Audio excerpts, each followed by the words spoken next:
مسجد نبوی صلی اللہ علیہ وسلم۔ کتاب یسیعیہ میں جسے صلح کہا گیا تھا وہ بعد میں جا کر یثرب ہو گیا، اور اب اسی شہر کو حضرت محمد رسول اللہ صلی اللہ علیہ وسلم کے نزول اجلال نے مدینۃ النبی، سٹی آف دا پروفٹ بنا دیا۔ آج سے اس کا نام بدل گیا۔ تاریخ اسلام میں اس کا ذکر مدینے کے نام سے آئے گا۔ یہ اب یثرب اور بدخاں نہیں رہا، مدینہ ہو گیا۔ طیبہ بھی اور منورہ بھی۔ اس سرزمین کے گرد و غبار، سنگریزوں اور کانٹوں کو اہل عقیدت آنکھوں میں جگہ دیں گے۔ ہر اہل ایمان کو اس مقدس شہر سے دلی لگاؤ اور تعلق خاطر ہوگا۔ شاعران نازک خیال مدینے کی مدح میں قصیدے کہیں گے، اور حال و کال کی محفلوں میں مدینے کا نام آتے ہی وجد طاری ہو جائے گا۔ مدینے میں قیام کے بعد حضور سرور کائنات صلی اللہ علیہ وسلم نے اللہ کا گھر بنانے کا ارادہ فرمایا۔ خاندان نجار کی زمین کا ایک قطعہ جس میں چند قبریں اور کھجوروں کے درخت تھے، آپ صلی اللہ علیہ وسلم نے مسجد کے لیے منتخب فرمایا۔ نجار کے گھرانے والے بلائے گئے۔ میں یہ زمین قیمت دے کر خرید لینا چاہتا ہوں۔ حضرت محمد رسول اللہ صلی اللہ علیہ وسلم نے ارشاد فرمایا، ہم قیمت تو ضرور لیں گے مگر آپ صلی اللہ علیہ وسلم سے نہیں، خدا سے۔ قبیلہ نجار کے لوگوں نے عرض کیا، یہ زمین یتیم بچوں کی تھی۔ حضور صلی اللہ علیہ وسلم نے ان کو طلب فرمایا، قیمت دینی چاہی تو نیک بخت بچوں نے عرض کیا کہ زمین آپ صلی اللہ علیہ وسلم کی نظر ہے، مگر رحمت عالم نے یتیموں کی اس پیشکش اور نظر کو قبول کرنا گوارا نہ کیا۔ حضرت ابو ایوب انصاری نے زمین کی قیمت ادا کر دی۔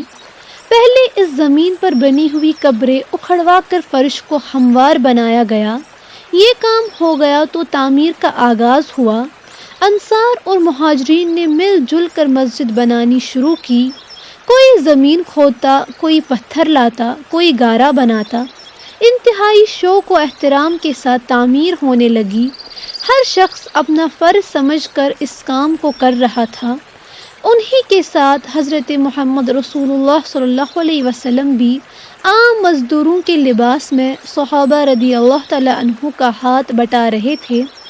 خود پتھر اٹھا کر لاتے اور گرد و غبار سے جسم اقدس اٹ جاتا۔ صحابہ عرض کرتے کہ سرکار آپ صلی اللہ علیہ وسلم زحمت نہ فرمائیے، آپ صلی اللہ علیہ وسلم کا کام ہم غلامان بارگاہ کر لیں گے، مگر حضور صلی اللہ علیہ وسلم مسکرا کر پتھر اٹھائے جاتے۔ گردش ماہ سال یہ منظر دیکھنے کے لیے رک جاتی کہ جس کے سر اقدس پر اللہ تعالیٰ نے عزت و بزرگی کا سب سے زیادہ قیمتی تاج رکھا تھا، وہ مزدوروں کے لباس میں پتھر ڈو رہا تھا۔ جبین سعادت ارک آلود ہو جاتی۔ آقا اپنے غلاموں کا ہاتھ بٹا رہا تھا۔ نوت قوت بازو کی زبان سے بول رہی تھی۔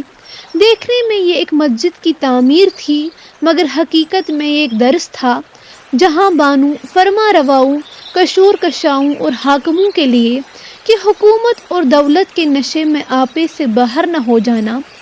انسان کی بلندی سونے چاندی کے ڈیروں، کاکم و سنجاب کے پردوں، حریروں دیبا کی قباؤں، سرب فلک ایوانوں اور خوشنما باغیچوں میں نہیں ہے۔ نکوکاری، تواضع، ہمدردی اور ایک دوسرے کی غمگساری میں انسانیت کی رفعت کا راز پنہاں ہے۔ بندہ اونچے سے اونچا ہو کر بھی بندہ ہی رہتا ہے، خدا نہیں ہو جاتا۔ کبر و غرور عبدیت کی نہیں، معبودیت کی شان ہے۔ جو بندہ اپنی حد سے آگے بڑھنے کی کوشش کرے گا ذلیل ہو جائے گا، اور انسانی ہمدردی کے اوصاف نہ ہو تو جڑاؤ تاج پہن کر بھی آدمی ذلیل رہتا ہے۔ لال و گوہر کی چمک سے صاحب تاج کی عزت میں ذرہ برابر اضافہ نہیں ہو جاتا، اور آدمی خدا شناس، پاک باز اور ہمدرد و خلائق ہو تو سر پر مٹی کا ٹوکرا رکھ کر بھی اس کا سر عزت نیچا نہیں، اونچا ہی رہتا ہے۔ یہ مسجد نبوی تھی، سادگی کا بہترین نمونہ۔ ظاہری آرائش اور اوپری ٹیپ ٹاپ سے دور دکھاوے اور بناوٹ کی یہاں گنجائش ہی نہ تھی۔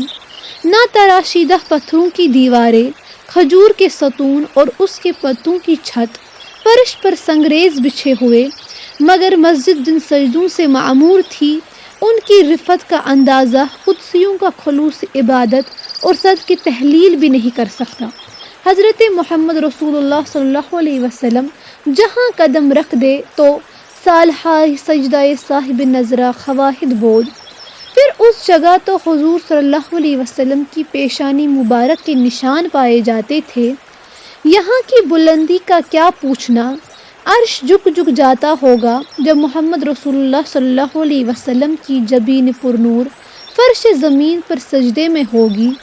مسجد نبوی بن چکی تو اس کے پاس ازواج مطہرات کے رہنے کے لیے حجرے تعمیر ہوئے، کچے اور انتہائی سادہ حجرے۔ کسی کی چھت تو اتنی نیچی تھی کہ آدمی کھڑا ہوتا تو اس کا سر چھت سے لگ جاتا۔ یہ محمد رسول اللہ صلی اللہ علیہ وسلم کے اہل بیت کے مکانات تھے۔ کیسر و کسرہ کے ایوان، ہرقل کی شبستان عیش اور ملوک ہند و ایران کے عشرت کدے اور حریم ناز نہ تھے۔ انسانیت کی تاریخ تمدن کا یہ سب سے زیادہ روشن نقش تھا۔ انہی آثار کو دنیا والوں کے لیے چراغ راہ بننا تھا۔ یہی سادگی، مختصر گیری، بے نفسی اور دنیاوی تمطراق سے بے نیازی انسانیت کے لیے شمع ہدایت اور آثار سعادت تھی۔